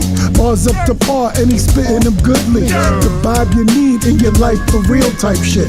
Type shit to give your life appeal. Make it easier to deal with the stress you feel from the steel on your forehead. Get robbed for your bread. Same day you got fired, went home and you're dead. Dogs on the floor with no head. Yo, what? What the fuck? I'm in it. Man, yo, intrusive thoughts. I'm in it. You got to be crazy. I'm in it. Thinking thoughts of intrusivity, niggas jittery stop. Hickory dickory dock with a Glock cock. Knock knock, who is it? Word wizards inside 12 gators, eating niggas and lizards later. Sidewalk chalked out, line of lit in neon. B-boy to B-dog, beating ass here to beyond. Beware, be gone before the lights are pre-dawn. Toilet tissue issue, that's the shit we be on. Vampire attire, fangs gold and iced out. A quiet amplifier, game goes, tell the lights out. Deeper than the seafloor, 100 more running. They calling the jerk-offs, cause my niggas keep coming. The heat is hot, tough, and 3/4 gooses. The thoughts are intrusive, ruthless. Chill ride mob, chill town, JC, crazy. Ill terror, the God, trigger here, it's all gravy. Intrusive thoughts, kicking niggas' asses in the new boots we bought. Intrusive thoughts, intrusive thoughts. Eat a nigga ass up, that's some new food for thought. Intrusive thoughts. Poison bars from the gods. Poison bars from the gods. Bars from the gods. Poison from the gods. Bust holes in your mirage. Hey man, woo! Listen, y'all both spit so many quotables in that one, man. I mean, it's so funny when he said B-Dog. That was a name that my mentor gave me. That the guy that taught me how to DJ and do professional sound, and actually, you know, kept me on the straight and narrow and gave me like he saw something in me and gave me that opportunity, and you know I owe everything to that man. You know, he named me B-Dog, and I was like, and it's funny that he spit that one, but yeah, like that whole damn song, yeah, you guys just went, man. That's an amazing song. Just so we can get through some more, tee up another one for us, fam. How about I want to give my man some love because he doesn't really have a deal, but I think he did a really good job on this particular record. There's a song called "Dream Big," and this is for my man Thrilla, who's really dope, and I really like his verse on it. I think he killed it. So He did. Yeah. Is there anything you can tell us about that? Like, so he doesn't have a deal, but like, how did you guys meet? And, you know, basically what's the concept behind this for the people that haven't heard this? And, you know, how did this come together? So, how do we meet? Thrilla's a little younger than me. And we met in Jersey City years ago after like the power had come out. I think I was out in Jersey City somewhere, and you know I'm just chilling. I'm hanging around my people, and he was a younger guy, and he came up and he was like, "Yo, you know you chill Rob G," and then he wanted to rhyme for me, and I didn't want to listen to this guy rhyme because I've been through that 1,000 times. I didn't want to listen, but I listened. He was in a group called, I think they call themselves The Wrong, something like that. It was him and one other guy. And they was kind of tight. Like, every once in a while, you're like, he whoa. was coming upon you and, okay, all right. And he was one of those dudes. So just after that, you know, every time he saw me or whatever, it was always, what's up, what's good, what you doing? Yeah. You know what I mean? Kind of kept in touch with him. And when I was doing this project, There was another cat from Jersey City that I actually wanted to get on that. He had a deal before, but he's somebody else who I think is real dope, who didn't really get, the shine that I know that he deserved. So yeah, we're just happy to get Thriller on the record. Timing was right, you know what I mean? I'm doing this project. He's still at it. So come on, man, get in here and jump on this track with me. Hey, look, I'd love to have him on too, especially to get some opportunity for him to get some shine and nice. some exposure. Please, like that's what this platform's for, up and coming artists, established acts, and everybody, just to be able to help generate awareness and anything that he has that he wants to promote or anything like that. Okay, I'll let him know. And a cosign from you is a hell of a cosign, so I don't have to say less. So y'all get ready. We're getting ready to hear the song Dream Big, y'all. Check this one out. And I love this one because it's got such a positive, I love it. Let's go. This beat too. Yep. I am the master of my destiny. I will not tolerate harassment, don't pester me. I try to tell them that the weight is like a ton of me. They want to copy, but God made only one of me. And that was plenty. Now, who the hell's in front of me? Not that it matters, I'ma show them what they want to see. Long as they want to see a live nigga thrive, I do more than survive. They told me to take a hike, I decided to drive. Now I'm back up in your face, yo, racking up all the pesos. Hip-hop royalty pedigree, the damn show. Rest in peace, king. Shout to the queen. Chill to the result, the bars is mean. Test me if you want, I remain unfazed. I'm everlasting, I can go on for days and days. Older me can talk to younger me, I would say. Listen to your heart, kid, you were on your way. Dream big.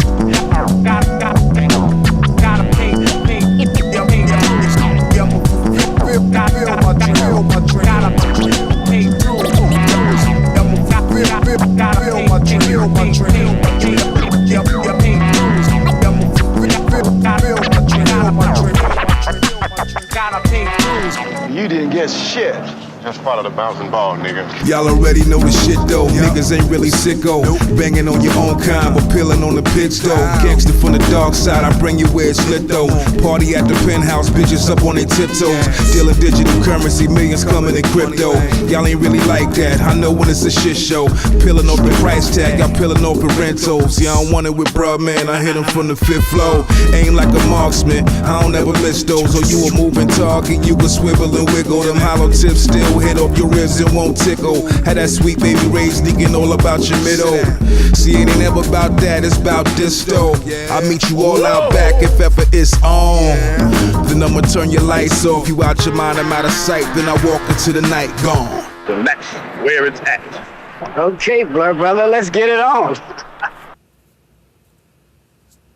Man, yo, he killed it. Like you said, he killed it. Y'all killed it. And I love it how y'all just like the way you sequence the songs and everything like that on this album is impeccable. And then also like how you guys choose how much you go in and how many bars and like everything that you do. It's great job.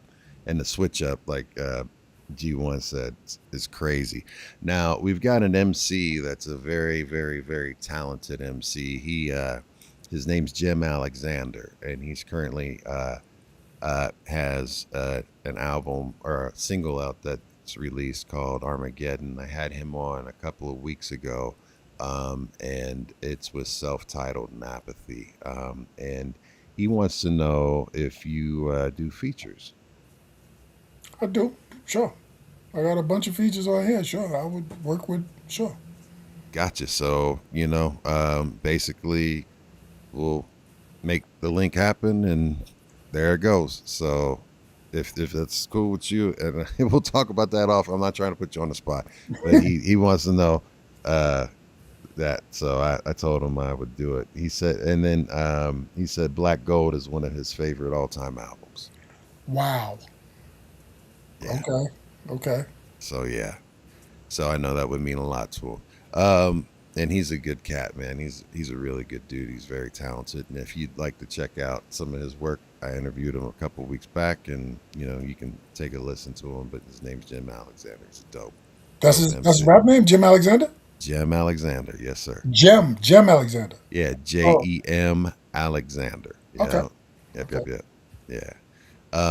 So give me another song so we can get into it and let these people hear it. A song that's pretty good I think it's like a good dance record is the song I did with R.A. the Rugged Man and Sadat X. And it's called Ridiculous. Yes. So I kind of like that one too. Tell us about that, like, because you've done several things with RA, and then of course, Sadat X still continues to put it down. I mean, when you think about distinct voices in hip hop, when you hear Sadat X, and he always laces a track. I mean, it's just. He could just say Dr. Seuss stuff, and it's still the delivery in his voice is ill, right? I cannot wait to have the opportunity to interview that cat. And RA, you've done multiple projects with him as well. Like, how did this whole track come together? I knew that eventually I was going to reach out to RA, because I think the reason that I have any features at all on this project is started with a question from C-Doc, and he just simply asked me, "Hey, so Rob, who else are you going to rap with on the album?" Because I think I had already done the song with Chuck, and then he was like, "So you could get anybody else?" And I was thinking, like, well, who else could I get? And that started the journey for me. Who else could I get? Who would I get? And so I figured I'd reach out to my man R.A. Of course, I'm going to go to Lakim. I'm going to get, let me see if I can get the rest of the Flavor Unit on it. Who can I find to put on the project? So when I called R.A., I sent him a track. He was like, "Oh, yo, this is dope." And while we was talking about it, he said, "Yo, I just had a conversation with Sadat X. He's working on some new stuff too. Maybe he'll want to be on this project. You think I should send it to him?" I was like, "Hell yeah, send it to him." So he sent it to Sadat. And this is my man's too. I kicked it with Sadat a couple of times here and there, ran into him. And so, yeah, man, get him on there if he's ready to do it. And he was like, yeah, he would do it. You know what I'm saying? I spoke to him about it. He told me he would have it back in about a week. 7 days later, he sent the vocals in, and now we got the song Ridiculous together. Yes, y'all. So we've got Ridiculous, and it's an amazing song. I'm getting it right there. There it is. All right. And here we go, y'all. Let's check this one out. Hey, this is ridiculous. Now how the hell we get here? But we ain't going nowhere. Yeah, it's ridiculous. You might feel it ain't fair. We gon' be right here. Yo, it's ridiculous. How the hell we get here? But we ain't going nowhere. You feel it's ridiculous. You might think it ain't fair. We gon' be right here. They told me to stick with it. Flow more fluid than liquid. It's fucking ridiculous. How meticulous. Chill Rob G could get with this, man. Listen, I came to rock the show. Watching slow-mo cause they quick when they hop on the stick. But listen, I got to go. I'll be around tomorrow, maybe then you might get picked. I'm about the details. When I'm designing rhymes and lyrics for retail. Bio I wanna add is mainly for resale. So I can sell to you, you can sell to whoever you choose. Hey listen, I can't fail. Decided long ago it's no jail. So offer all the please you want but no sale. Chill Rob, not guilty, you can't even picture me filthy. Hey, this is ridiculous. Now how the hell we get here? But we ain't going nowhere. Yeah, it's ridiculous. You might feel it ain't fair. We gon' be right here. Yo, it's ridiculous. How the hell we get here? But we ain't going nowhere. You feel it's ridiculous. You might think it ain't fair. We gon' be right here. Snatch the ass off my varsity sweater. Chill Rob and R.A., that's a soiree. Frequent flyer. Pray to who's ever your messiah. Get you there. You living and you die. The cowboy rides alone. You get hit with this stone. You gon' have to bury your own. You about to wake a sleeping giant. Take two and pass. A slip past of mine, but we blowing on gas. My guy, you look cowboy is a hell of a line. I wasn't born with the name sign, and I never rode the pine. I was always a starter, my grind made me work harder. The years made me smarter. Niggas smoke crack in the garden, not the guard. My Rikers Island floor card said I was destined to be great. Always was different out the gate. Now how the hell we get here? But we ain't going nowhere. Yeah, it's ridiculous. You might feel it ain't fair. We gon' be right here. Yo, it's ridiculous. How the hell we get here? But we ain't going nowhere. You feel it's ridiculous. You might think it ain't fair. We gon' be right here. Yo, let's send the whack rap back to irrelevance. Origins, Ethiopian bone skeletons. Back with the elements, rapping intelligence. Trip trapped in the pit, capturing elephants. Primitive tentacles, sponge like gelatins. Dinosaurs, some say I'm an antique, but there's no talk on sight, let the hand speak. Lyric skill of a chill rob, kill guard, kill squad, man deep. Ain't an MC with a better pen. The GOLDEN era never end. The legends of the era hit you in the head again. That bump knock MOP back when men were men. Before death I had to climb from the gutter, and I left my mark like the King 900 number X dot not dot com. Show 'em what you got. Kwame Royal Flush playing poker with the dot dot X. Bring the red dot headshot precision. Dreadful like the Dred Scott decision. Rest in peace to a dove known as yogurt backwards. Brought daisies in the age when crack hit the hoods. Ridiculous. Now how the hell we get here? But we ain't going nowhere. Yeah, it's ridiculous. You might feel it ain't fair. We gon' be right here. Yo, it's ridiculous. How the hell we get here? But we ain't going nowhere. You feel it's ridiculous. You might think it ain't fair. We gon' be right here. Yeah, dot X. R.A. the Rugged Man. Chill Rob G. Yo, you know how we give it up. That shit is ridiculous. Yeah. That shit is ridiculous. That shit is ridiculous. Yes, it was, Dave. Yo, man, that amazing song, amazing track. And again, we even got people saying, if you haven't already copped it, yes, go cop it. Like, tell everybody where they can follow, support. Now, I put the laundry list of links in the description for the YouTube channel, so you guys have no excuses as to not being able to find every single account that this gentleman has.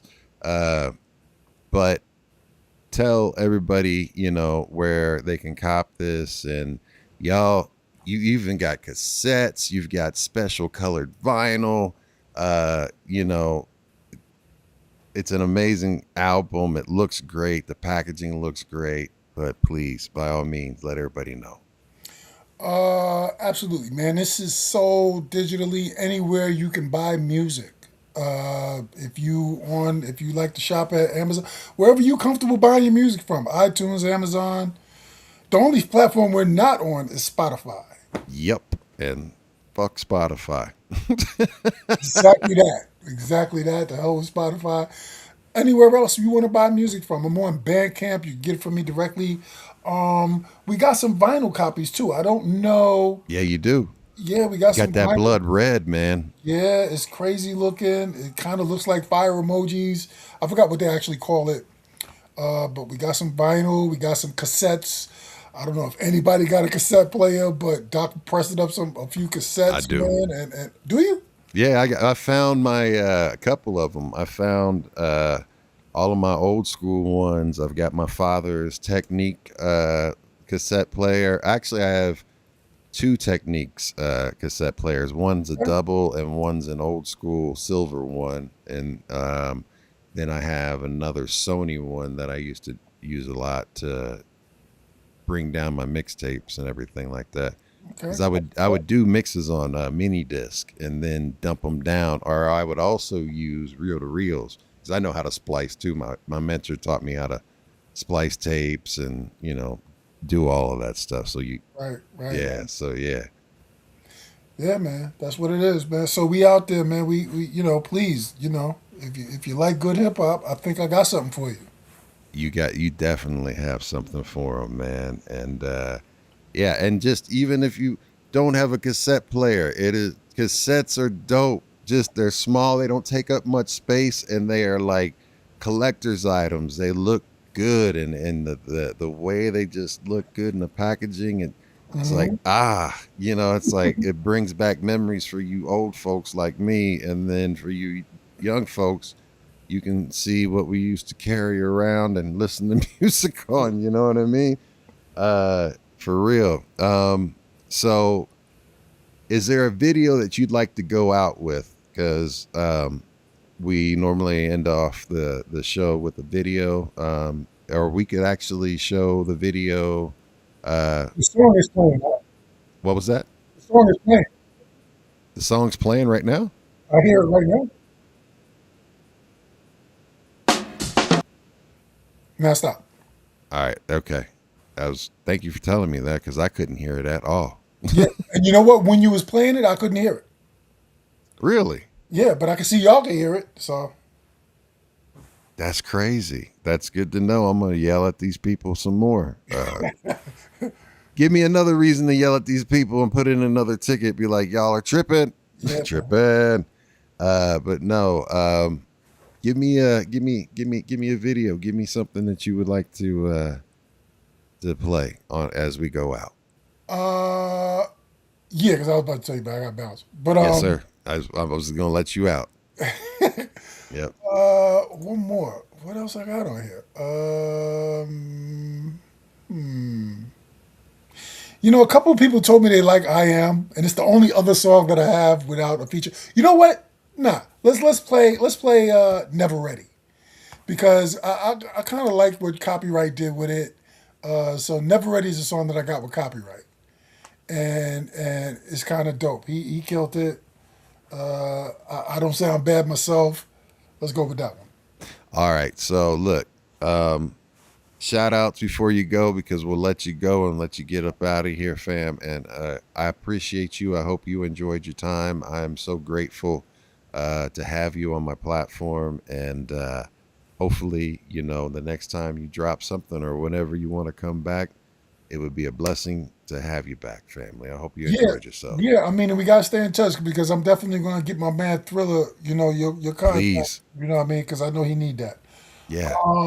So yeah, I can tell you real quick though. Never Ready. I wasn't really sure, who I was gonna get to be on the record with me. And it was C-Doc who said, yo, I got this kid Copywrite. And I hadn't really listened to a lot of Copywrite. I'll be honest, I hadn't listened to a lot of Copywrite stuff. Mm-hmm. But when he said that, I heard the name before. So when he said that, I immediately I checked out, I can't remember the name of the song now. I definitely am getting older, man. I'm sorry. I can't remember the name of the song. It was dope. I was like, yes, indeed, bring this kid in.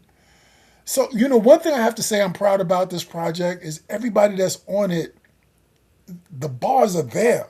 Like, I got some spitters on this record, man. So if you like hip hop, if you like lyrical type dudes, check this out. That's all I can really tell you.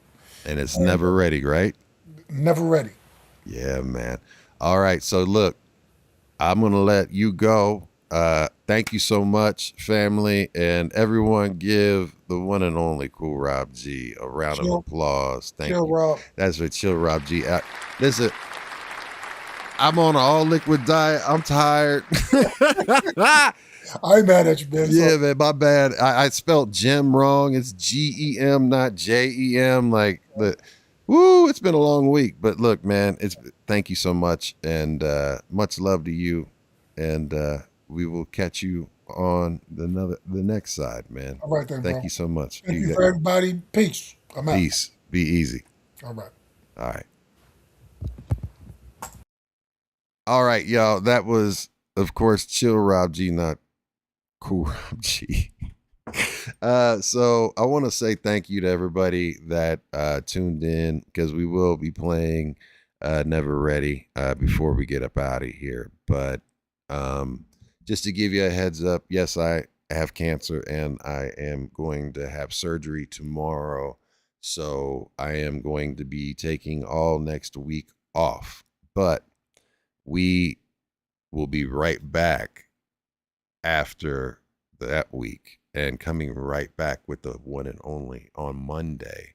And it will be Monday the 24th, we'll have the one and only Ultramax 7 interview. So make sure you tune in. It'll be the same B-Boy time, same B-Boy channel. That is 9 p.m. And I'm going to say all the syllables that I add to it, Eastern, because I know it's Eastern, but it's Eastern from where I come from, and that's how I say it. 9 p.m. Eastern, 8 p.m. Central, 6 p.m. Pacific, 7 p.m. Mountain. All the channels at B-Boys Underground on YouTube, Ghost Boogie 66 on Twitch, Ghost Boogie 66 on Kick. Probably I will be doing some DJing that week that I'm off. So if you guys like to hear open format mixing, I take requests, and sometimes probably next week I'm going to be doing a lot of hip hop mixes from our previous guests, and there'll be a whole lot of SpitSLAM in there, and also a whole lot of college top 30. I got to give a big shout out to the one and only C-Doc for linking this up and making this happen, and I got to give a big shout out to Soul Rack. Make sure you follow him. He's currently charting number 2 on the college top 30 radio hip hop charts, and I mean he's above DJ Premier and Static Selector, right? So let's get him to number 1 because he has a great song, especially for this day and time. It's called Welcome to America. And run this up too. Please purchase, please support, do what you can to support these artists that are bringing you real hip hop, you know, basically from the soul. I mean, anybody that says they don't like new hip hop, they don't know what the hell they're talking about. I understand what people are saying when they say they don't like new hip hop because it's like the newer genre, the sound of the youth, but there are plenty of youth out there listening to it, and I'm not one to pass judgment on anyone's music because I'm not going to gatekeep like the old heads did me when we were listening to hip hop. You know, there were too many people shitting on our music when we were younger. So it's the youth, it's what they're connecting with, and let them be. You know, music's for everyone, and not all music's for everyone. You can find the music that's for you, and that's kind of what we're trying to do here at B-Boys Underground, is give you a whole bunch of different content. But mad love to everyone that's in the house. C-Doc, thank you so much. He's been lurking, I see. Make sure you go ahead and go to Public Enemy, or at Public Enemy, which is channel 0 on YouTube. They've got a ton of podcasts on there. He's got it's C-Doc again, and B-side. They got plenty of content on there for you all the time. So stay locked in there. Hit follow, like, subscribe on this channel and all of that. And this week has been really a blessing and an honor. It's kept my mind off of tomorrow, but there's no fear. There's no anything in regards to, you know, we got this. So you guys have been a big part of this, and I thank you for being with me throughout this entire journey. I would have never thought back in 2020 when I started doing this, that it would have came this far. Kind of like Biggie. I almost wanted to quote Biggie, but you know, we've made it very far, and everybody that's been with me throughout this journey along the way, I have nothing but gratitude and thanks for each and every single one of y'all. And you guys that are new here, welcome in. Enjoy the ride, because it's up and down and all around, and it's only up from here. So thank you again to everyone, and I will see you. I appreciate all the positive vibes and all of the love that I've been receiving. So thank you again, and shout out to SpitSLAM, because they are absolutely doing work and putting in work where it needs to be done and putting out quality products. And shout out to everyone that's out there that's continuing to support real hip hop, keeping it alive. And with that, keep it positive, keep pushing, keep persevering, stay in the present, not in the past. Don't let it kick your ass. Just learn from it. And don't trip on the future, because I've died twice. And guess what? Both times that I rode the lightning back like Thor, and they said, welcome back, Mr. Boogie, all the stuff that I was worrying about didn't matter. It didn't matter. And all I was worried about, or happy that I was back, and I was definitely in the present then, was just, where's my wife and kids, right? The things that matter the most, right? And that's all that matters. And focus on the positive.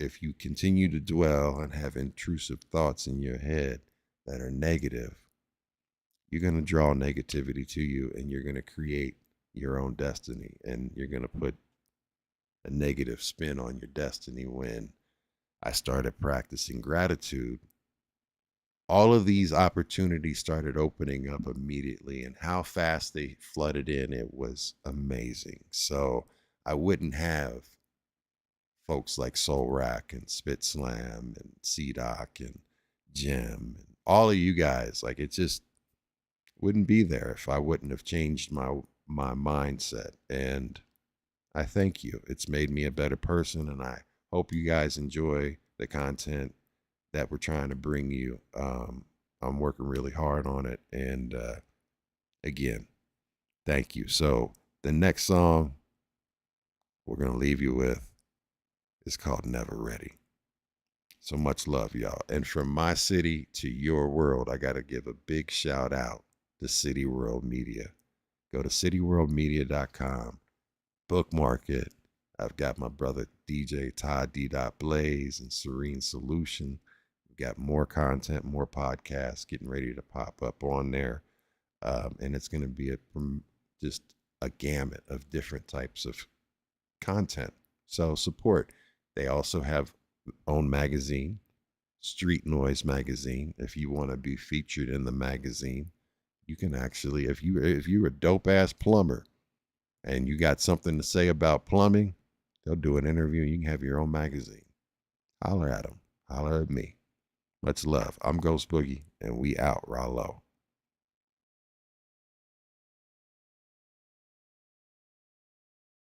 Nah, you know me, I was listening to everybody, you know what I'm saying? But I say like Big, Nas, Coogee Rap, right? Chill Rob G.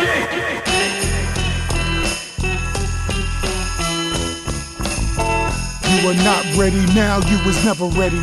Here I come again. Truth be told, there ain't a lot of rappers who could get at us. I'll make them scatter like, what's the matter? Step to the plate, he ain't no batter. He's a pill popper, a drug clocker, and not a rocker. I'm a showstopper, the hard is hard. I'm like a doctor with my street knowledge. I demolish the weak, polish beats, keep dollars in deep pockets and creep while you sleep. Heat generator and a sleep penetrator in your dream. I may seem twice as mean, I am greater than your worst enemy. 10 of these couldn't handle me, and any connoisseur of the raw wanna sample me. When I am in this mood, it's best to keep quiet, cause I will eat your food, put the dye in your diet. Drinking rye at the riot, getting high at the Hyatt. You say bye, I can buy it, no denying I'm the flyest. I am chill with the skill, you imagine you my equal. I hit you with the sequel, a sequel to the sequel. Here I come. You are not ready now, you were never ready.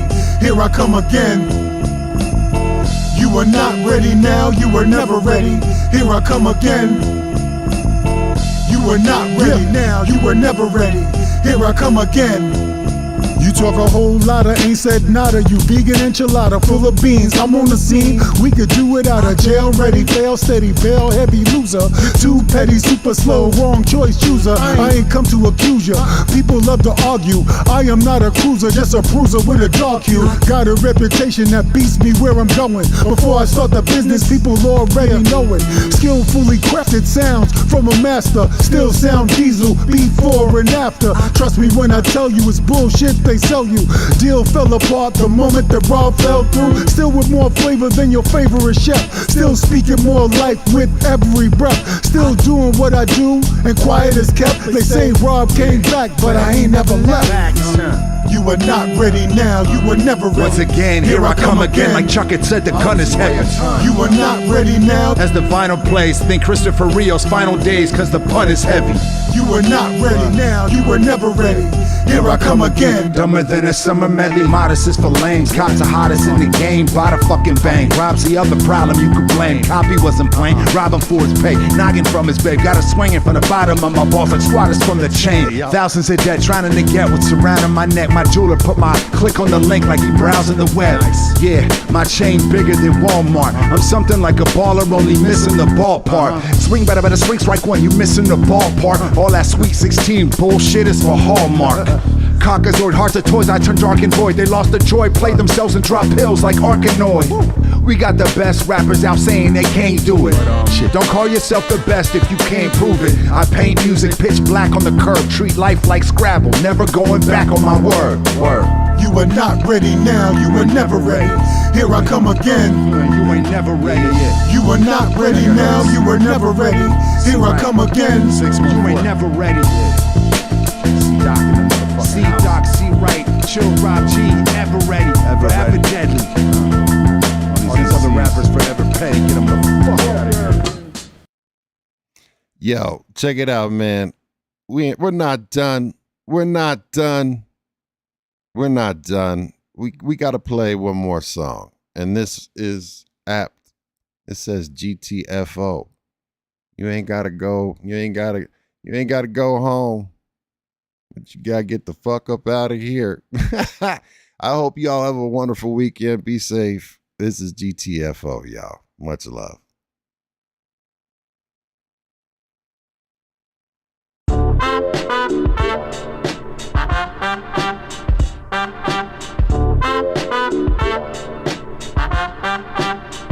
Don't get it confused, I am one of them dudes. I ain't got no fuse. I goes the fuck off.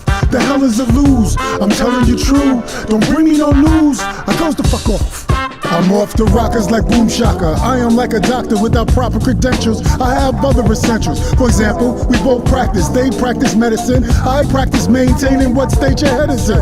What could be better than a veteran of foreign tours? Scoring more and more content for you and yours. I keep it sexy so the ladies might be throwing drawers. And don't be acting like no bitch boy showing yours. 4-5 Kings, the one told me I should climb charts. I thought the best thing that I could do was rhyme smart. So when I speak, you can go ahead and quote me. Be having better intel than Fox News, low-key. Reporter of the facts, supporter of the blacks. Support the whites too, but y'all got your rights through.